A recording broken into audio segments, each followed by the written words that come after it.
Hello दोस्तों, तो मैं आप सभी के लिए एक न्यू कोरियन ड्रामा एक्सप्लेन करने वाली हूँ जिसका टाइटल होने वाला है लव नेक्स्ट डोर। बिना किसी देरी के ड्रामा को स्टार्ट करते हैं। ड्रामा के स्टार्ट में हम 4 लेडीज को देखते हैं जो आपस में फ्रेंड होती है और ये हाइकिंग के लिए आए हुए होते हैं। तो सबसे पहले मिलते हैं हम हाईसुक से, जिसका एक बेटा भी है और वही हमारे ड्रामा का हीरो भी है और इसे अपने बेटे के कामयाबी पर बहुत ही गर्व होता है। फिर हम मिलते हैं मिसयुक से, इसकी एक बेटी है और वही हमारी ड्रामा की हीरोइन है। मिसयुक को भी अपनी बेटी पर बहुत ही गर्व है और ये दोनों हमेशा अपने बच्चों की तारीफ एक दूसरे के सामने करते रहते हैं और आज भी ये दोनों ऐसा ही कर रहे थे।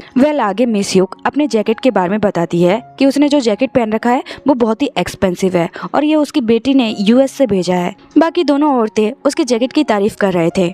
तभी हाईसुक जलते हुए कहती है, मैं अपने बेटे से कभी भी कोई भी सामान नहीं लेती। और इसके रिप्लाई में मिसयुक कहती है, तुम ऐसा इसलिए बोल रही हो क्योंकि तुम्हारा बेटा तुम्हें कभी कोई गिफ्ट ही नहीं देता। ऐसे ही करते करते इन दोनों की बहस और भी बढ़ने लगती है और हाईसुक कहने लगती है, मेरे बेटे के लिए ये सारा सामान कुछ भी नहीं है। वो चाहे तो बहुत ही एक्सपेंसिव चीजें मुझे दे सकता है पर मैं लेती ही नहीं। और तुम्हें पता है उसे इंटरनेशनल आर्किटेक्चर का अवार्ड भी मिल चुका है और उसे आज भी एक बहुत ही बड़ा अवार्ड मिलने वाला है। ये सब सुनकर मिसयुक भी चुप नहीं रहती, वो भी अपनी बेटी की तारीफ करने लगती है। मेरी बेटी भी कोई कम नहीं है, उसने कोरिया से ग्रेजुएशन पूरा किया था जिसमें वो पहले नंबर पर आई थी और अब वो यूएस में है, एक बहुत ही बड़ी कंपनी में ऊंचे पद पर भी है। ऐसे ही इन दोनों की बातें बढ़ती रहती है। वहीं दूसरी तरफ हम देखते हैं कि संगयू को आज भी मैगजीन डिजाइन का अवार्ड मिलने वाला है जिसके लिए सारी तैयारी हो रही होती है।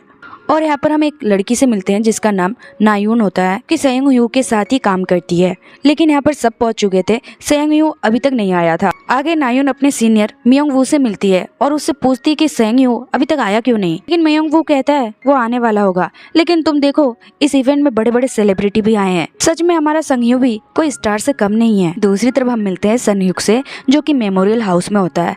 वो यहाँ पर एक लेडी से मिलता है जिसका नाम होता है क्योंगरन, जो कि यहाँ की डायरेक्टर भी होती है। संगयू क्योंरंग का इंटरव्यू लेना चाहता है क्योंकि वो पिछले 10 साल से यहाँ की डायरेक्टर है और उसे यहाँ का बहुत ही नॉलेज भी है। संगयू कहता है कि मैं यहाँ पर एक पार्क डिजाइन करना चाहता हूँ जिसके अंदर कैफे भी हो ताकि यहाँ पर कोई भी अपने लव वन को याद करने आए कम से कम आराम से बैठकर उसको याद कर सके। इस पर क्योंगरंग कहती है ये आइडिया बहुत ही अच्छा है। तभी संगयू के पास कॉल आने लगता है, उसे बताया जाता है कि इवेंट जल्दी शुरू होने वाला है, वो अभी तक यहाँ पर पहुंचा क्यों नहीं। दूसरी तरफ देखते हैं कि इवेंट स्टार्ट हो गया था और कभी भी संगयू का नाम स्टेज पर पुकारा जा सकता था। यहाँ पर देखते हैं कि मियोंग वू काफी एक्साइटेड था क्योंकि अगर संगयू टाइम पर नहीं आता तो उसकी जगह पर वो अवार्ड ले लेगा। जैसे ही संगयू का नाम पुकारा जाता है मियोंग वू रेडी होकर अवार्ड लेने जा रहा होता है, लेकिन तभी यहाँ पर संगयू पहुंच जाता है और वो जाकर स्टेज पर अपना अवार्ड लेता है। सीन शिफ्ट हो जाता है फिर से इन औरतों पर, जहाँ पर मिनसुक सभी को वेडिंग कार्ड दे रही थी और इससे पता चलता है कि जल्दी सेयोक-रyu की शादी होने वाली है। कार्ड देखकर तो बाकी तीनों लेडी विश्वास ही नहीं कर पा रही थी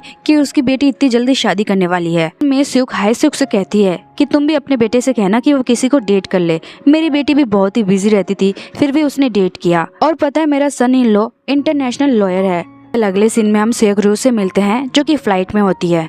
वो सो रही होती है, तभी एक एयर होस्टेस आकर उसे जगाती है और बताती है कि वो जल्दी लैंड करने वाले हैं। सेयोक-रyu विंडो से बाहर देखती है और मन ही मन कहती है तो मैं यहाँ पर पहुंच गई। हम देखते हैं कि सेयोक-रyu को पिकअप करने के लिए उसकी एक फ्रेंड आई हुई थी जिसका नाम होता है मोयुम। मोयुम एक फायर फाइटर है, डायरेक्ट अभी अपने काम से सीधा एयरपोर्ट आई थी। वो जब सेयोक-रyu को देखती है तो बहुत ही खुश होती है और सेयोक-रyu भी उसे देखकर बहुत खुश होती है। तो उससे पूछती है तुम बहुत लेट हो गई। तो इस पर मोयुम कहती है हाँ मैं लेट हो गई क्योंकि मैं डायरेक्ट काम से यहाँ पर आ रही हूँ, इसकी वजह से उसे अपना चेहरा भी साफ करने का टाइम नहीं मिला। सेयोक-रyu कहती है अब इतने दिनों बाद तुमने मुझे देखा है तो क्या मुझे हक भी नहीं करोगी। फिर वो अपने दोनों हाथ खोलकर खड़ी हो जाती है, लेकिन मोयुम उसका बैग लेकर भाग जाती है। और अगले सीन में हम इन दोनों को कार में देखते हैं। मोयुम सेयोक-रyu से पूछती है कि तुम इतनी पतली क्यों हो गई हो, कहीं शादी के टेंशन की वजह से तो नहीं। सेयोक-रyu कहती है ऐसा कुछ भी नहीं है। जिसके बाद वो सोयोंग-हू के बारे में पूछती है कि वो कैसा है और वो क्या कर रहा है। तो मोयुम कहती है वो बहुत ही अच्छा कर रहा है। बाद हम इवेंट का सीन देखते हैं। यहाँ पर मियोंग सोंगयू से कह रहा था कि तुमने स्टेज पर ज्यादा भाषण नहीं दिया और तो और तुमने सिर्फ टीम को क्रेडिट दिया, तुमने मेरा नाम स्टेज पर क्यों नहीं लिया। सेयोंग-हू कहता है मैं भूल गया था। जिसके बाद यहाँ पर हम एक लड़की को देखते हैं जो सेयोंग-हू की तरफ देखती है और सेयोंग-हू उसकी तरफ देखता है। दोनों एक दूसरे को हाय करते हैं और इस लड़की का नाम होता है योनसो जो कि एक सेलिब्रिटी होती है। और मियोंग ये देखकर बहुत ही हैरान हो जाता है और वो सेयोंग-हू से पूछने लगता है कि तुम इसे कैसे जानते हो, तो एक बड़ी स्टार है, क्या तुम दोनों मिले थे या तुम दोनों एक दूसरे को जानते हो। तो सेयोंग-हू कहता है नहीं बस हम एक इवेंट में मिले थे। इससे ज्यादा मैं उसे नहीं जानता। ये कहकर सेयोंग यहाँ से जा रहा था, तभी म्योंग कहते तुम ऐसे नहीं जा सकते, ये तो बहुत ही अच्छा मौका है योनसो से मिलने का, कम से कम तुम मुझे उससे उसका ऑटोग्राफ तो दिलवा दो। लेकिन सेयोंग इसके लिए मना कर यहाँ से निकल जाता है। आगे देखते हैं सेयोंग को भूख लगने लगती है और फिर ये दोनों एक पुराने जगह पर आ जाते हैं जहाँ पर वो दोनों पहले भी आया करते थे। और जैसे यहाँ पर सेयोंग खाने का पहला बाइट लेती है तो उसे बहुत ही तेज मिर्ची लग जाती है। तो ये खाना उसका फेवरेट था, लेकिन बहुत टाइम से ये उसने खाया नहीं था, इस वजह से उसे ये बहुत ही तीखा लगता है। फिर मोयोंग उसकी हेल्प करने के लिए उसे खाने को धोकर देती है। लेकिन तभी यहाँ पर एक लड़का आ जाता है जिसका नाम होता है डोंगजिन, जो कि सेयोंग का भाई है। उसे देखते ही सेयोंग छुप जाती है और वो मोयोंग को भी छुपने के लिए कहती है, लेकिन मोयोंग को समझ नहीं आ रहा था कि वो अपने ही भाई से क्यों छुप रही है। फिर सेयोंग मोयोंग को इशारा करती है कि वो अभी बस उसकी बात मान ले, जिसकी वजह से मोयोंग भी उसकी बात मान जाती है और दोनों छिपने लगते हैं। और वही डोंगजिन आकर अपना फेवरेट खाना उस आंटी से पैक करवा रहा होता है। फिर उसकी नजर भी इन दोनों पर पड़ती है और वो सोचता है कि इन दोनों को क्या हो गया है। तभी उसका ऑर्डर आ जाता है और वो अपना सामान लेकर जा रहा था, लेकिन तभी बाहर उसे उसका जिम ट्रेनर मिल जाता है, जो कि उसे इतने सारे खाने के साथ पकड़ लेता है। और फिर वो डोंगजिन से कहता है कि तुम इतने सारा खाना नहीं खा सकते, मैं तुम पर बहुत ही मेहनत करता हूँ और तुम्हें मैं अपनी मेहनत बर्बाद करने नहीं दूंगा। जिसके बाद वो डोंगजिन से खाने की थैली छीन लेता है और उसे कहता है अब यहाँ से दौड़कर जिम पहुंचो। के बाद तुम्हें मैं आज का पूरा शेड्यूल भी बताऊंगा कि तुम्हें कौन कौन से एक्सरसाइज करने हैं। फिर बेचारे डोंगजिन को अपना खाना उसे देना पड़ता है, जिसके बाद वो दौड़कर यहाँ से चला जाता है। जाने के बाद मोयोंग सेयोंग से पूछती है ये सब क्या था, तुम अपने ही भाई से क्यों छुप रही थी। जिस पर सेयोंग कुछ कह नहीं रही थी, तो मोयोंग उसे कहती है मुझे ऐसा क्यों लग रहा है कि तुम यहाँ पर आ गई हो, इसके बारे में तुम्हारी फैमिली नहीं जानती। सेयोंग कहती है हाँ तुमने सही समझा, अभी किसी को नहीं पता कि मैं यहाँ पर आ गई हूँ, क्योंकि मैं उन्हें सरप्राइज देना चाहती हूँ। आगे हम इन दोनों को पैदल चलते हुए देखते हैं और मोयोंग उससे कहती है कि हमारी मदर हाइकिंग के लिए गई हुई है, इससे पहले कि वो लोग आ जाए हम घर जाकर डेकोरेशन शुरू कर देंगे। सेयोंग कहती है ठीक है, लेकिन तुम आज मुझसे वादा करो कि आज कुछ भी हो जाए तुम पूरे दिन मेरे साथ रहोगी। फिर मोयोंग मुझसे वादा करने वाली होती है कि तभी उसका कॉल बजने लगता है और पता चलता है कि इमरजेंसी आ गई है और उसे अभी काम पर लौटना होगा। और फिर मोयोंग जल्दी जल्दी में सेयोंग को घर जाने के लिए कहकर यहाँ से भागकर चली जाती है और सेयोंग जोर जोर से चिल्लाकर उसे रोकने लगती है कि तुम नहीं जा सकती, क्योंकि आज मुझे भी तुम्हारी बहुत जरूरत है, क्योंकि यहाँ पर भी बहुत ही बड़ी इमरजेंसी आने वाली है। लेकिन तब तक तो मोयोंग यहाँ से जा चुकी थी। आगे सेयोंग टहलते टहलते अपने घर के बिल्कुल पास आ चुकी थी। यहाँ पर उसे जाना पहचाना सा एक बिल्डिंग दिखाई देता है, जो कि पहले अलग दिखाई देता था। साथ ही वो पास्ट का सीन याद करती है, जब वो छोटी थी सेयोंग भी छोटा हुआ करता था और इस जगह पर एक बाथिंग शॉप हुआ करता था और उस टाइम पर उन दोनों की मॉम इन दोनों को यहाँ पर नहलाने के लिए लाया करती थी। सब याद करते हुए सेयोंग सोचती है कि उस टाइम पर हम दोनों की मॉम कितनी जिद्दी थी, दोनों हमें बाथिंग शेयर करने के लिए कहते थे। वो इस जगह को देख ही रही होती है कि तभी यहाँ पर पीछे से हम सेयोंग को आते हुए देखते हैं और सेयोंग उसके पीछे आकर खड़ा हो जाता है और उससे पूछता है तुम कौन हो और इधर क्या कर रही हो। तभी सेयोंग पीछे मुड़कर देखती है और दोनों एक दूसरे को देखकर हैरान हो जाते हैं। वो उससे पूछने लगता है कि तुम यहाँ पर क्या कर रही हो, तुम तो यूएस में थी। इस पर सेयोंग कहती है हाँ तो मैं वहाँ से वापस आ गई और अब मैं यहाँ पर हूँ। फिर सेयोंग उससे पूछने लगती है कि तुम यहाँ पर क्या कर रहे हो। सेयोंग कहता है ये मेरी जगह है तो मैं यहाँ पर रह सकता हूँ, पर तुम नहीं रह सकती। इसके बाद वो अपने पैर से उसका पैर हटाने लगता है और कहता है तुम अब यहाँ से जा सकती हो। फिर सेयोंग कहती है हाँ मुझे भी यहाँ पर रुकने का शौक नहीं है, वैसे क्या ये तुम्हारी जगह है। तो सेयोंग कहता है हाँ अब इस जगह पर मेरा ऑफिस है। इसके बाद सेयोंग जाने लगती है, लेकिन तभी वो सामने देखती है कि उनकी मदर वापस आ रही थी। दूसरी तरफ देखती है जहाँ से उसके डैड भी आ रहे थे, इसलिए सेयोंग लौट कर आती है और वहाँ पर एक कार्टून का बॉक्स पड़ा था जिसके अंदर वो छिपने लगती है। सेयोंग को समझ नहीं आता कि वो ये सब हरकतें क्यों कर रही है, लेकिन सेयोंग इन बातों पे ध्यान नहीं देती, जल्दी से बॉक्स के अंदर छिप जाती है और सेयोंग से कहने लगती है कि प्लीज इस बार तुम मेरी हेल्प कर दो और किसी को मत बताना कि मैं यहाँ पर हूँ। तभी यहाँ पर वो सभी लोग भी पहुंच जाते हैं और एक दूसरे से हालचाल पूछने लगते हैं। ग्योनसिक संगीहो से मिलता है और कहता है तुमने यहाँ पर बहुत ही अच्छा ऑफिस बनाया है। और तभी इन सब का ध्यान चला जाता है उस अटैची पर जो रोड के बीचों बीच थी। मिनस्यूक उससे पूछने लगती है कि ये अटैची तुम्हारी है। सनह्यूक कहता है नहीं ये मेरी तो नहीं है।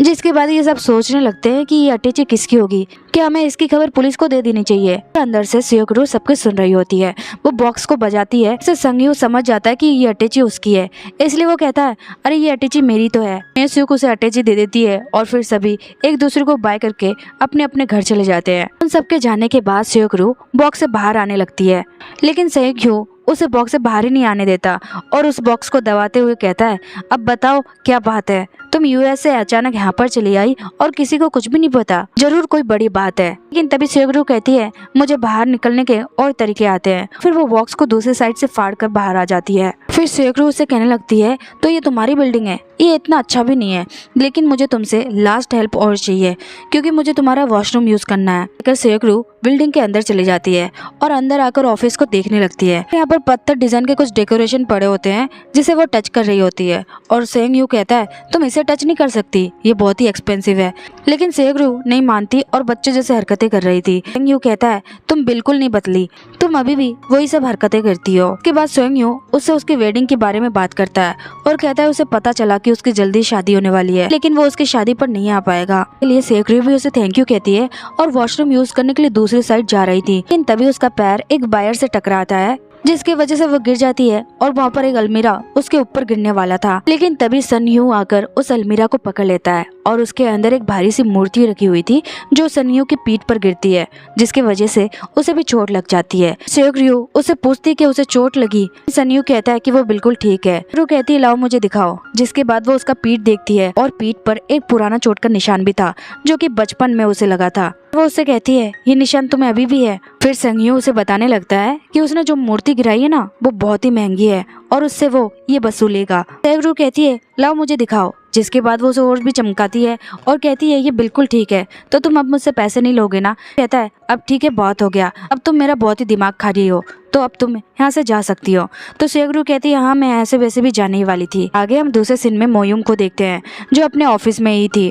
तभी यहाँ पर फिर से अलार्म बजने लगता है और ये लोग इमरजेंसी के लिए निकल जाते हैं। यहाँ पर पहुंचकर देखते हैं कि यहाँ पर एक आदमी बहुत ही नशे में है और नीचे पड़ा हुआ था। मोयुम उसके पास जाकर पूछती है, क्या वो ठीक है? और फिर मोयुम उसका ब्लड प्रेशर चेक करने लगती है, लेकिन वो आदमी उसे उससे दूर रहने के लिए कहता है, मैं बिल्कुल ठीक हूँ, तुम यहाँ से जा सकती हो। मानने को तैयार नहीं थी और वो कह रही थी, सर आप बिल्कुल ठीक नहीं हो, पहले मुझे देखने दो। जिसकी वजह से उस आदमी को गुस्सा आने लगता है और वो कांच की बोतल फोड़कर मोयुम के आगे कर देता है। और वहीं पर एक लड़का भी होता है जिसका नाम होता है डेनहो। वो आगे आता है और मोयुम से कहता है, मैं हेल्प करना चाहता हूँ, मैं इस आदमी को संभाल लूंगा। जबकि मोयुम उसे कह रही होती है, तुम्हें बीच में पड़ने की जरूरत नहीं है, ये हमारा काम है, हम उसे संभाल लेंगे। लेकिन डेनहो कहने लगता है, वो आदमी बहुत ही खतरनाक है, उसे तुम संभाल नहीं पाओगी। जिसकी वजह से मोयुम कहती है, तुम्हें ऐसा क्यों लगता है? तुम्हें लग रहा है मैं लड़की हूँ इसलिए उसे संभाल नहीं पाऊंगी। यहाँ पर डेनहो हीरो बनने की कोशिश करता है और आगे जाने लगता है, लेकिन उस आदमी को पकड़ने से पहले वो नीचे गिर जाता है। इससे पहले कि वो आदमी उसे चोट पहुंचाता, मोयुम दौड़कर जाती है और लात मारकर उस आदमी के हाथ से कांच का गिलास फेंक देती है। और सभी ये एक्शन देखकर हैरान हो जाते हैं, खासकर डेनहो, और वो मोयुम को देखता रह जाता है। आगे हम सेगरू को देखते हैं और उसके पीछे पीछे सेंगयू भी आ रहा था। सेगरू उससे कहती है, तुम मेरे पीछे पीछे क्यों आ रहे हो? तुम दूसरा रास्ता भी तो ले सकते हो। तो सेंगयू कहता है, तुम्हें अच्छे से पता है मैं तुम्हारा पीछा नहीं कर रहा, तुम्हारे घर के पास ही मेरा घर है, इसलिए मुझे भी यहीं से जाना होगा। तभी सेगरू की नजर एक शॉप पर जाती है और सेंगयू उससे पूछने लगता है, अब तुम खड़ी होकर उस जगह को क्यों घूर रही हो? क्या तुम्हें कुछ खाना है? तो सेगरू कहती है, नहीं मुझे खाना नहीं है, लेकिन मुझे ऐसा हेलमेट चाहिए क्योंकि मेरी माँ घर पहुँचते मुझे मारेगी और मुझे मेरे सिर को बचाना होगा। और फिर वो अपने आप से कहने लगती है, घर पहुँचने से पहले मुझे अपने आप को प्रोटेक्ट करना होगा। जिसके बाद वो अपना सामान बीच रास्ते में खोलने लगती है और भारी भारी 3-4 जैकेट निकालकर पहन लेती है। ये सब देखकर सेंगयू को तो कुछ समझ नहीं आ रहा था आखिर ये कर क्या रही है। और आगे हम इन दोनों को सेगरू के घर के बाहर देखते हैं। यहाँ पर सेगरू बाहर खड़ी होकर बहुत कुछ सोच रही थी। तभी अचानक वो सेंगयू से कहने लगती है, आज रात तुम मेरे साथ रुक जाओ। ये सुनकर सेंगयू ऑकवर्ड होने लगता है और वो कहता है, मैं तुम्हारे साथ नहीं रुकने वाला। तभी सेगरू उसका हाथ पकड़ लेती है और कहती है, आज रात तो तुम्हें मेरे साथ ही रहना होगा, प्लीज आज रात के लिए तुम मान जाओ। तभी सेंगयू कहता है, तुम्हें हो क्या गया है, अजीब सी हरकतें क्यों कर रही हो? तभी अचानक सेगरू कह देती है, क्योंकि मुझे मेरी माँ मारेगी जब उन सबको ये पता चलेगा कि मैंने क्या किया है। तब सेंगयू उसे सीरियस होकर पूछता है, तो तुमने किया क्या है? तभी सेगरू कहती है, मैंने अपनी सगाई तोड़ दी है। तो सुनकर सेगरू बहुत हैरान हो जाता है और वो उससे पूछता है, तुमने अभी क्या बोला, फिर से रिपीट करना। तभी सेगरू फिर से रिपीट करती है कि मैंने अपनी सगाई तोड़ दी है। और ये सब पीछे से उसके मॉम डैड भी सुन लेते हैं। फिर मिसू कहती है, मैंने शायद कुछ गलत सुना। फिर सेगरू उनके सामने नाटक करने लगती है और अपनी मॉम को जाके हक करती है और कहती है, मॉम मैं आपको देखकर बहुत ही खुश हूँ और अब तो आप पहले से भी बहुत ही सुंदर लगती है। तभी मिसू कहती है, तुमने अभी क्या कहा था वो वापस कहना, हमने सुना नहीं ठीक से। फिर सेगरू अपनी मॉम से थोड़ी दूरी बना लेती है और फिर रिपीट करती है, कि मैंने अपनी सगाई तोड़ दी है। सुनकर फिर से उसके मॉम डैड को बड़ा झटका लगता है और वो दोनों हैरान हो गए थे कि आखिर उसने ऐसा क्यों किया। ये सब सुनकर मिसयूक को बहुत ही गुस्सा आता है और उसके हाथ में जो भी था उसी से वो अपनी बेटी को पीटने लगती है। लेकिन सेयोक-रू इस पिटाई के बीच सेंग-ह्यू को आगे कर देती है, जिसे सारी मार उसे ही पड़ रही थी। और ये खबर सुनकर तो ग्योन-सूक नीचे गिर गया था। फिर वो खड़ा होकर अपने आप को संभालता है और अपने वाइफ से कहता है, इसे पीटो मत, पहले जान तो ले हुआ क्या है, क्या पता इसमें उसकी कोई गलती ना हो। उसके बाद वो शांत होती है और सेयोक-रू से पूछती है, पूरी बात बताओ क्या हुआ है। सेयोक-रू कहती है, हाँ मैं सब कुछ सच बता दूंगी, लेकिन वादा करो कि अब मुझे पीटोगी नहीं। फिर उसकी मॉम उसे कहती है, हाँ ठीक है मैं तुम्हें नहीं पीटूंगी, अब पूरी बात बताओ। फिर सेयोक-रू यहाँ पर उनको और एक झटका देती है। वो बताती है कि उसने अपनी जॉब भी छोड़ दी है। और ये सुनकर तो मिसयूक को और भी गुस्सा आ जाता है, इतने ऊंची पोजीशन पर पहुंचने के बाद उसने ये सब क्या कर दिया। और बिना कुछ सोचे समझे वो फिर से उसकी धुलाई शुरू कर देती है। लेकिन फिर से ग्योन-सूक कहता है, अरे उसे पूरी बात तो बताने दो, क्या पता उस लड़के ने उस पर चीट किया हो। फिर सभी सेयोक-रू को देखने लगते हैं और उसका जवाब का वेट कर रहे थे और वो लोग जानना चाह रहे थे क्या सच में उस लड़के ने उस पर चीट किया है। मिसयूक अपने हस्बैंड से कहती है, तुम जल्दी से यूएस के टिकट कटवा लो, उस लड़के को तो मैं छोड़ूंगी नहीं। तभी सेयोक-रू कहती है, इसमें उसकी कोई गलती नहीं है, सबकी वजह सिर्फ मैं ही हूँ। और ये सुनकर मिसयूक को तो और भी गुस्सा आ जाता है और वो फिर से उसकी धुलाई करना शुरू कर देती है। फिर मिसयूक सेयोंग-ह्यू का हाथ पकड़कर यहाँ से भागने लगती है और सेयोंग-ह्यू उससे पूछने लगता है, तुम्हें भागना है तो भागो, मुझे अपने साथ क्यों भगा रही हो।